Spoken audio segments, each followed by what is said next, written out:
Hey, hey, what's up, MC's Finest? Uh, Little week behind on the update, but here we are nonetheless. Week 7 already. We are more than halfway through the league with the regular season, and needless to say that, the league is definitely living up to the hype as the best league in Indiana. Looking at it, guys, I mean, the league's still wide open. This was a huge week. Week 6 was a very big week. Looking at the standings and everything, a lot of big games happened this week. A lot of big wins for some teams that needed the victories. A lot of big losses for teams that maybe had knocked some people out of contention. But let's jump right into the Week 6 scoreboard. Like I said, a lot of big matchups happened this week. Starting out with Jobby's win over me. 91 to 82, knocked me down to 4-2. Jobby 3-3, back in contention. 91 to 82 over me this week. Peyton Manning led him on a Monday night charge. Pretty much this came down to Monday night. He had 4 guys going. I only had 1, and it was close until the second half when the Broncos just unloaded on the Chargers. Really propelled Jobby into the victory. But like I said, I was led by Arian Foster with 15. He was led by Peyton Manning with 22. Next matchup was Jared, 81 to 71 over Ashley. Got Jared to 4-2. He's one of the better teams in the league. Up there in the power rankings. Which Nico or Joe or Jared, I could really use an update on the power rankings. So why don't we jump on that? But Jared was led by Ben Roethlisberger with 17. Ashley, Tom Brady led the way for her with 19. It was low scoring, kind of on the average. For most people, there was those 2 matchups were low scoring. All the other ones, huge matchups. The next one was the biggest, which was Joe versus Mike, 91 and 90. This was a big matchup. Obviously, since I live with Mike, he was big into this matchup, and there was a scoring update actually because Mike lost originally by 3, but then the scoring was adjusted. So he lost by 1 point. This was a big matchup. Joe led by AJ Green again, huge week for him with 25. Mike was led by Sean Green with 32 or 34. Sorry, originally was 32, and then gave Mike the additional 2 for 34. But Joe had Ray Rice with 22, Des Bryant with 21, and then obviously AJ Green with 25. And that was really all she wrote for Joe. It started out on a bad Thursday night for Joe, but he was able to claim the victory. Had DeMarco Murray stayed healthy, Mike probably would have won this one and been at 3-3. But Joe pulled out the victory and is now sitting pretty at 3-3. So next matchup on the docket was Jeff. This was another huge matchup, and I felt bad for Nico in this one. Nico pretty much dominated this all day, and then come the Monday night game or the late Sunday game, Aaron Rodgers and Jordy Nelson just completely exploded. Rodgers 6 touchdowns had 38 points.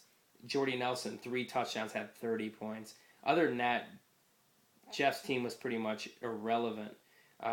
His 3 running backs combined had 19 points. That was his defense had -1. This matchup was Nico's for the taking, and Nico pretty much didn't get any production. Jamal Charles with 4, Rashard Mendenhall with 1, Julio Jones with 6. His only double digits were his kicker. And then obviously Robert Griffin just continues to impress with 34 points.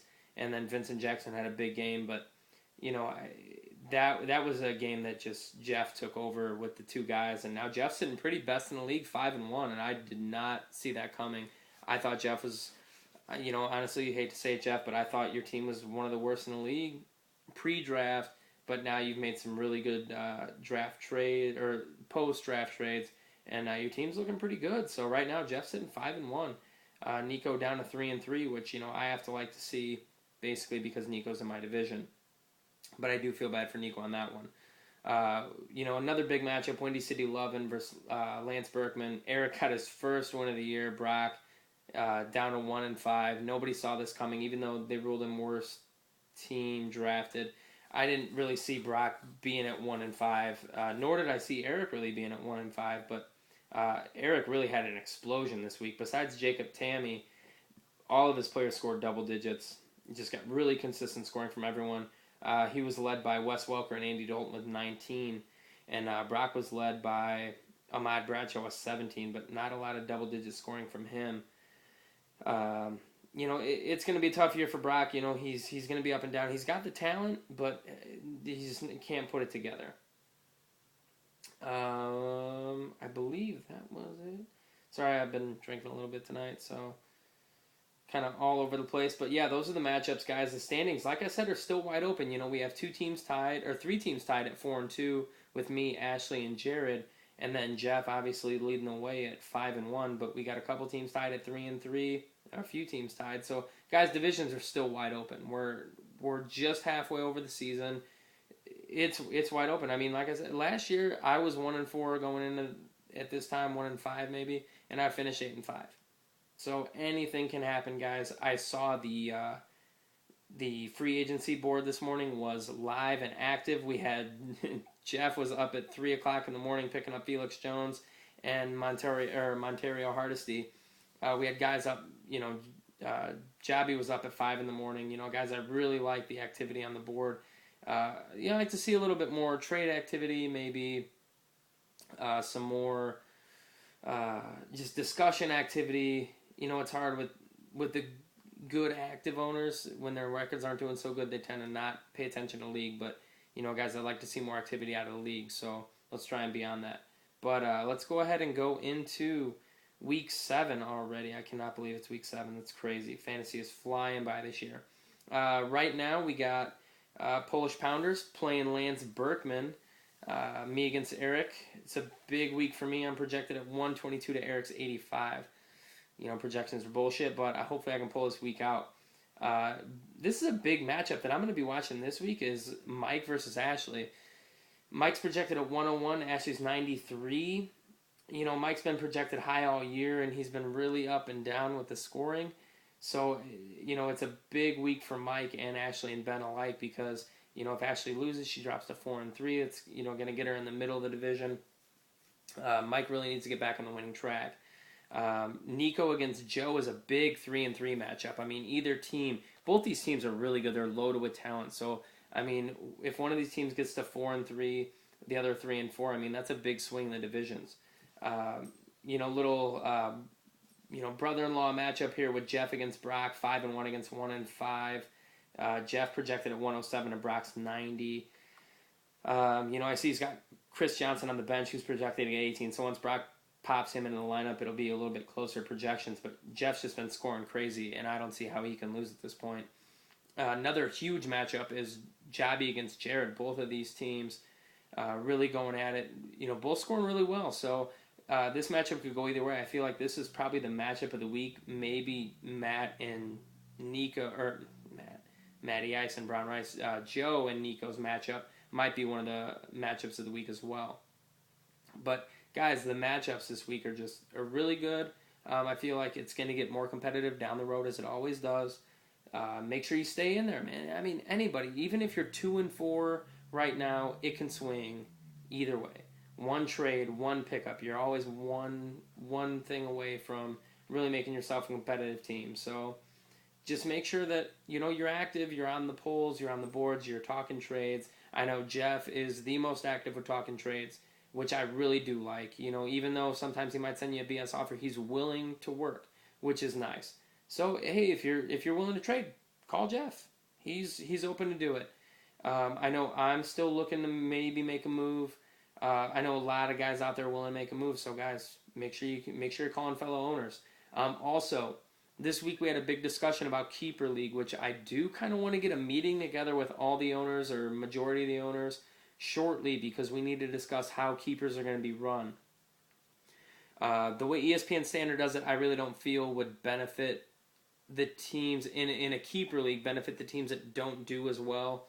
It would only benefit the teams that are strong, and I really want to make some parity throughout the league. So I feel like ESPN Standard way is not the way to go. I really want to go with wherever you drafted that player. Say I drafted Arian Foster first overall, I would lose a first overall or my first round pick. But then we have to look at, okay, then how do we structure the draft from there? Do we do a snake draft? Do we do, the first 2 rounds as the worst team picks the first in the first round, and then he gets the second pick or the first pick in the second round as well, and then we go snake draft. There's a lot to talk about with this, guys. So really appreciate your input. I might make a topic on the board just to show, get some talk going about the keeper league. So, like I said, I do appreciate guys getting on, picking up players, really trying to win. There's a lot of good teams, and absolutely anybody's spot is up for grabs, guys. The divisions aren't that far ahead. No one's really dominating the league. It's up and down. So stay in there, guys. Keep your heads, keep cool. Don't give up on the league. I don't want anyone who's going to give up and not be active, because at that point it's not fun for anybody else. So make sure we're staying active, setting your rosters and everything like that. If you guys have any questions, obviously hit me up. But I do want to get talking about the keeper league, because we're getting to that halfway point. We got to start making the decisions on who you're going to keep. That decision really isn't made until almost close to the draft, but trade deadline is coming up. Will be coming up, I believe, in 2 to 4 weeks, something like that. I don't remember the draft date I set. But as always, guys, good luck this week. Like I said, set those rosters, make those trades. Like I said, Jeff is more than happy to make a trade. So good luck this week. If you guys have any questions, holla at me.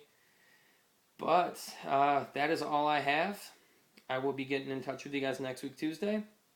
Good luck this week, and continue to enjoy the league. If you guys have any questions, concerns, comments, you're not liking the league for X reason or Y reason, let me know. This is a democracy, guys. We always run this league with how the league feels like it should be run, not what I feel or what Brock feels.